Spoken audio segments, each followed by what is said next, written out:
Welcome to highlights of Stage 1, Day 2 of the 41st edition of the Lidl Deutschland Tour, and this one a really long stage, starting out where yesterday's prologue was won by Isaac del Toro, the Mexican road race and time trial champion, riding out of Bad Orb, the spa town, headed for another spa town, Schwäbisch Hall, but a long way away. This is the longest stage, 215 kilometers, 3,298 meters of elevation. A really tough second phase as well, but really constantly up and down today. Nobody was ever expecting it to be a sprint finish. We have a fascinating mix of fast men and world-class general classification climbers on this year's race. This was the breakaway that eventually settled. One of the German continental teams, Remporter, managed to get two riders in there. Miguel Heidemann, the very experienced German, and his young teammate Ole Thaler, in company of the Frenchman Elan Laronde of Caja Rural, the Spanish team. These three built up a lead at one point of nearly 6 minutes. UAE Team Emirates had put their two youngsters on the front, the youngest man in the race, Matteo van den Weingart, and Maurice Maus, the teenagers, two teenagers on the front for UAE Team Emirates chasing. The rain came and went as well. We did get rain early in the stage, and I can tell you, it wasn't the last we saw of it either. They did a really good job, these three. Really, it was going to be all about the King of the Mountains points. Two of our first two King of the Mountains points in this year's race.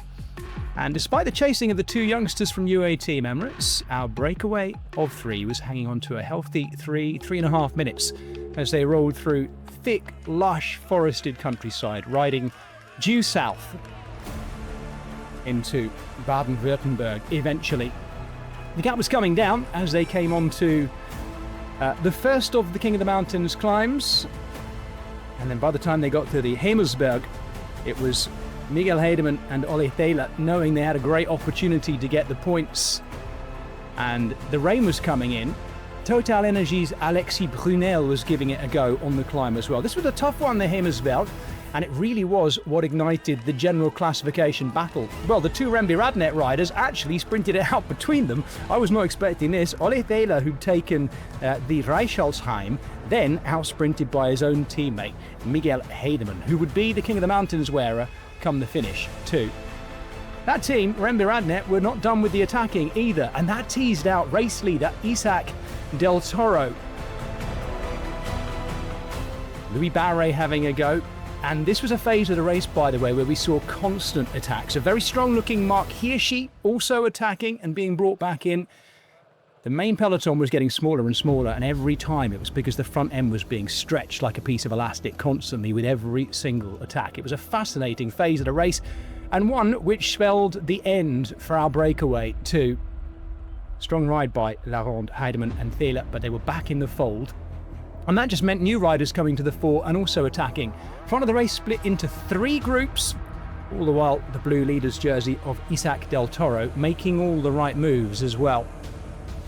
Well, after we'd seen the attack of Alexis Brunel earlier, it was his young teammate, the young Frenchman Theo Ebert, the 22-year-old for Total Energy, who went off by himself. He was allowed a bit of room to get going out front, but I have to say it was a really strong ride. He took the first points at Waldenberg, and then it was Benjamin Thomas jumping clear of the group, the Frenchman who'd ridden a brilliant prologue to take the 3 points. Nikias Arndt got the 1 point there.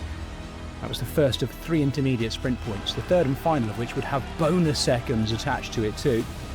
And Theo Ebert was doing such a good ride that it teased out Wilco Kelderman, the Dutch road race champion, spotting an opportunity to hook up with Ebert out front. Wilco Kelderman, since winning that Dutch national title, looking like a changed rider this season, really attacking, aggressive and very strong indeed.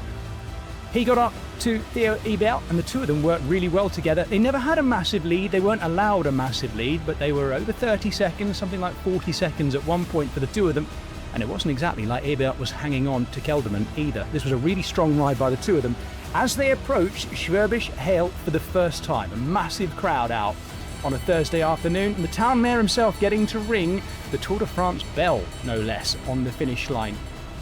Big crowd on the rise to the line. The riders seeing it for the first time, and they had one 12-kilometre clockwise lap going over the River Kocher to bring this one home. And trust me, this finale was fascinating as well. Kelderman and the young Frenchman Theo Hébert brought back. But then we had this very steep climb in the middle of the final lap, which had bonus seconds available at the top as well. It was Mateusz Wacek the first to go. In fact, it looked like he was riding clear. But then came Louis Barré in the colours of Visma Lease-a-Bike in the yellow. Who had Barré got with him? Must be one of the best climbers, surely. Well, it was none other than Paul Magnier in the green jersey, probably the best sprinter in this race, in fact, arguably so. And Paul Magnier is so often the man that people claim can't climb. I think he reminded us today he definitely can. But Louis Barré is fresh from winning a hilly stage in the Tour de Pologne, and he put Paul Magnier right on the ropes. Magnier doing his best to stay with him, but as they came towards the rise to the finish line, it was Louis Barré riding clear and really kicking away from Paul Magnier. He had to do this because Magnier would have been very good at beating him in the sprint if they come to the finish together. Magnier being caught by the next group, but I have to say he did well to hang on. Isaac Del Toro in the race leader's jersey knew he had to defend for himself, but Louis Barré had already done enough. The Frenchman rounding in on his second professional victory in quick order after that Tour de Pologne stage win and in front of a massive crowd at Schwäbisch Hall. It was a wonderful moment for the Frenchman. And with that win, he took over the race lead.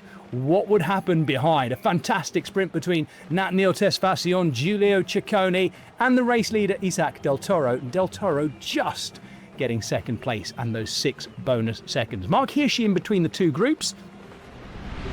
Yeah, it's nice when you see the start list. It's for sure it's a really good victory. But I knew I had really good legs when I arrived here. I'm really happy to win today and to beat that names really strong riders, so it's really nice. C'était un vlog, quoi. C'était bien. Je voulais qu'on arrive ensemble. Je veux le passer.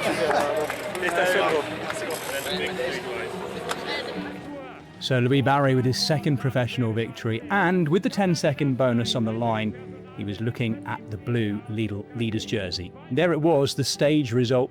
Isaac Del Toro still right there, 16 seconds behind the Frenchman. Louis Barré took over the race lead and will hold it into stage 2, day 3. And there's the movers. Del Toro down 1, but Ciccone and Zambanini with a fantastic sprint there, the Italian. 3 Italians snapping at the heels of a Mexican and a top-flying Frenchman.